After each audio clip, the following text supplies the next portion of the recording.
Good afternoon and welcome back to another ironic introduction to another video. Today I'm going to show you kind of a behind the scenes look at what it was like for me assigning map 7 paths for variants 1, 2, and 3. Because map 7 in Alliance Quest has 3 variations, so that means 3 times the path assignments. Now, before I dive into the behind the scenes look, I really want to give a huge shout out to Zoheb here. This is a guide made by Zoheb. If you click on the link down here, subscribing to our YouTube channel, you can subscribe to show your support. You can donate here via this hyperlink to show your support as well, because this guide is really amazing, and it was something I referenced pretty much the entire time I was assigning my paths. This is the second time I've assigned paths in a battle group for 3 variants from like a lot of new players coming in, so it wasn't just an easy plug and replace.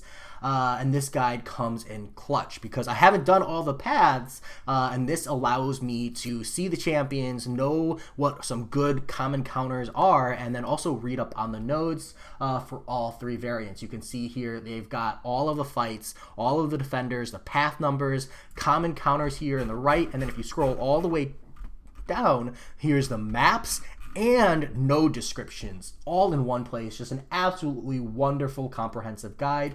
Now, it doesn't fully take into consideration epic modifiers, but I don't expect it to, because not all map 7 alliances run epic modifiers.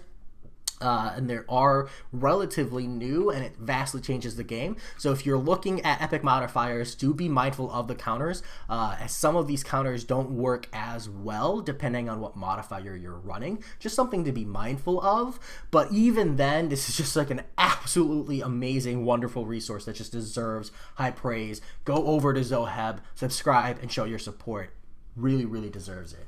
That said, I want to show you the spreadsheet. Now, I have the benefit of going from a jumping point. There, on all of these 3 variants, you'll see that 2 of the paths I don't have any recommended champions, and that is because 2 of the players are the same in this battle group, so their paths were already assigned. They should already have an idea of who they want to bring, so I didn't need to fill in their slots. It was just already good to go. And it's like that for all 3 variants here, you'll see.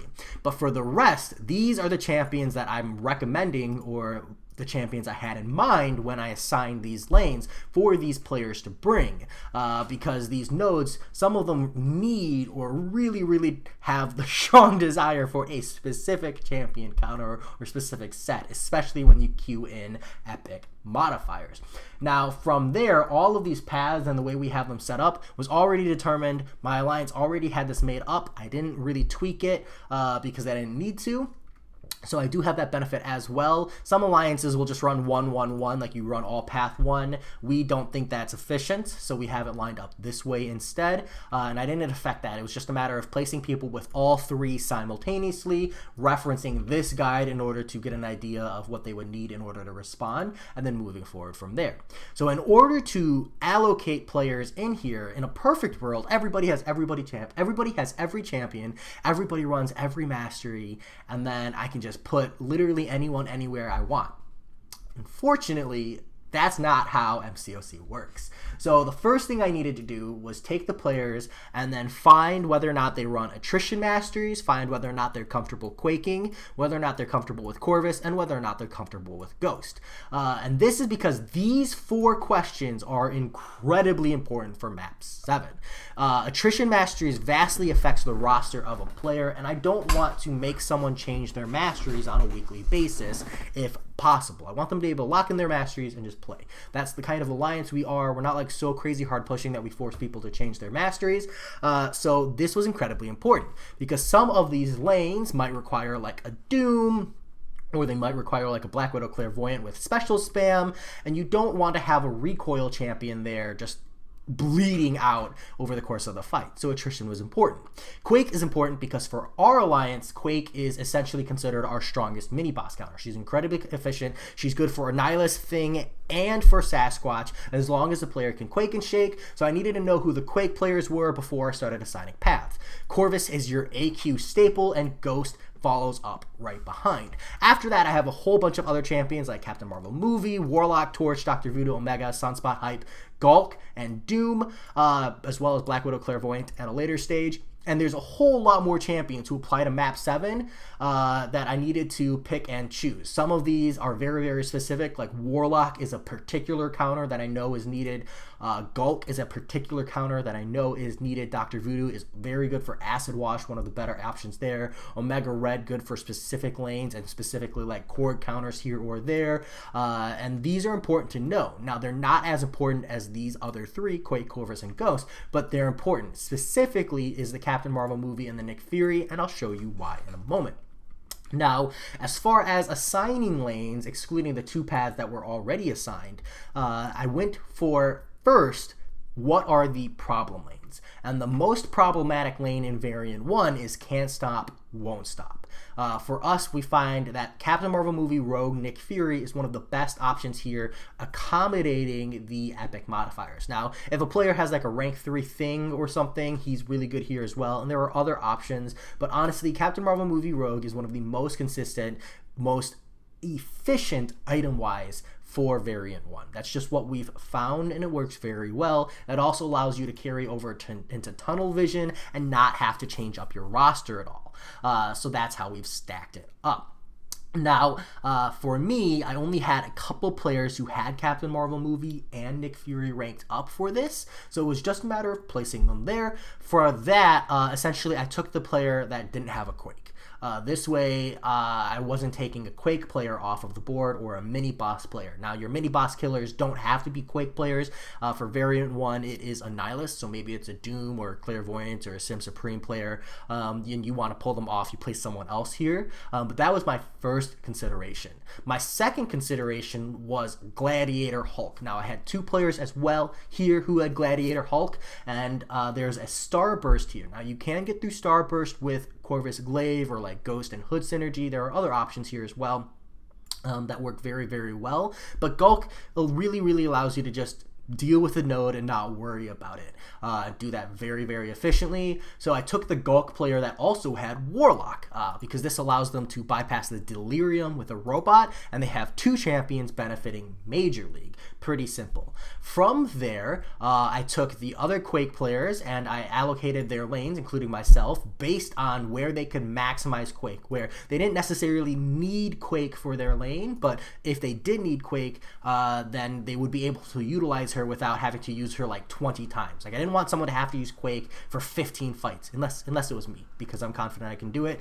Or if the other player was like, no, I'm really good with Quake, I know I can do it, then I would do it as well. But there needs to be a confidence there because it is 5 days of map 7 and it's a lot of Quake fights. There needs to be a really good confidence level there. Otherwise, it can get crazy expensive with Quake.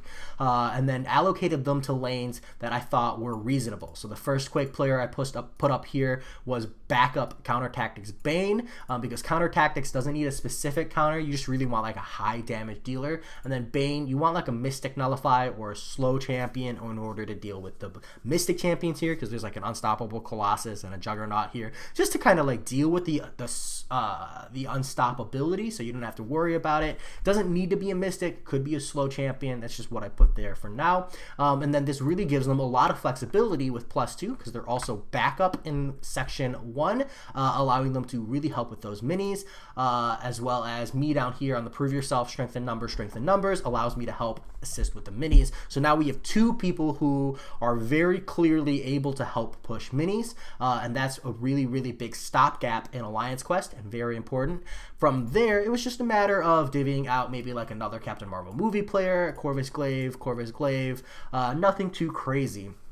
Caustic Temper was the one I did next, and then it's just Corvus Glaives and Ghosts from there. I do have the benefit of most of these players either having Corvus Glaive or Ghost, which does make assigning these paths a lot easier. In an ideal world, they have both, but nothing too crazy. And then just a matter of moving the lanes around just a little bit here or there, depending on whether or not they're running attritions. For example, here on the physical resist, Void is one of the best options. Now, this person has Corvus Glaive and Void, but doesn't run attrition masters. Makes them a better option for here than maybe the Sixth Sense down here, where I have a player who is running attrition masteries, so can take full benefit of Omega Red, as well as Corvus Glaive, but wouldn't have have been able to utilize their void as efficiently on physical resist. Nothing too crazy, but it did take some moving back and forth and a lot of referencing the notes on the champions. Variant 2 is where it gets a little bit different because first things first is handling the what's yours in mind. For both Variant 2 and Variant 3, there is a what's yours is mine node where you really want a player with the Resonate Mastery. Thankfully, we have a player with the Resonant Mastery, so here they go. We only have the one, so it's a very, very simple placement. After that, it's a matter of acknowledging what we've deemed are problem lanes. The first one is this Do You Bleed lane. The second one is Acid Wash. And then the third one is this Vivified. Now, for Do You Bleed, you ideally want a player with Nick Fury, but I have someone who says they're confident with Blade, and they run 5 out of 5 Deep Wound. So I've placed them there tentatively, hoping that they can push through, because it is possible to do it with Blade, especially if they're a very good Blade player. And we'll just see how that works. For the Acid Wash, I placed a Black Widow Clairvoyant player here, and there were multiple people who had Black Widow Clairvoyance, but I took the player who didn't have Attrition Masteries. And this is because this will allow them to utilize their Special 2 and their Special 1 without having to worry about recoil. They don't need to worry about utilizing her as a lifesteal player. Now, this is best if run with like a Dr. Voodoo or something because of that persistent heal, and he's really good for Alliance Quest, but Black Widow Clairvoyant is a pretty good alternative as well. And then from there is just sticking in a Ghost in order to deal with Freezer Burn. Human Torch worked well. They happen to have Ghost. And then I'm down here on the Vivified Pole Dismay. That's because I can literally use Quake for all 3 of these paths. It's going to hurt, but I can do it. And then that will allow me to utilize Quake for the minis and the boss as well. It's going to hurt, but I can do it. From there, it's just a matter of divvying out Ghosts and Corvus Glaives. Again, nothing too crazy. Throwing a Warlock on here for the Gimme node. Variant 3, same concept. What's yours is mine. Handle problem lanes, i.e. You can't touch this, which is thankfully already taken by a Quake player.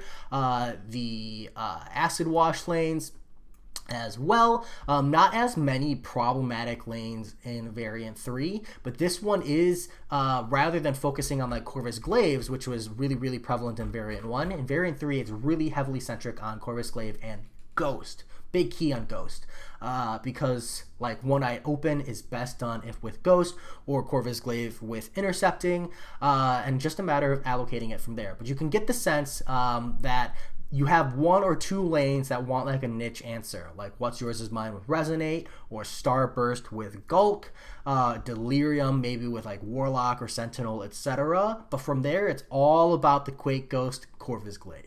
And that's it. That's how I separated it up. It looks really simple here on paper, but it actually took me over an hour, almost 2 hours to get through this and make sure I assigned it properly and get the recommendations here, because it's very easy to assign a player to like Pleasure to Burn with Incinerate just because they have Torch, but if they run Attritions, Torch for 2 paths, they're gonna bleed out and it's not gonna work well. So you need to make sure that Torch player doesn't have Attritions, but then you need to make sure that they also have like ideally a Ghost or a Quake, because Torch can handle both of these latter 2 lanes by himself. Villainy is a pretty easy path as well, so this player should theoretically have a +1.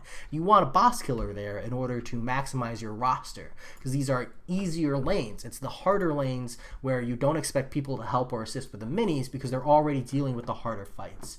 And those are considerations you really need to think about. The wild card here is the mini bosses and the boss. You have to plan out ahead of time who are the players I'm expecting to help out there. Who are the players I'm expecting to have space in their roster, in their lineup, to bring an answer to the mini and help out.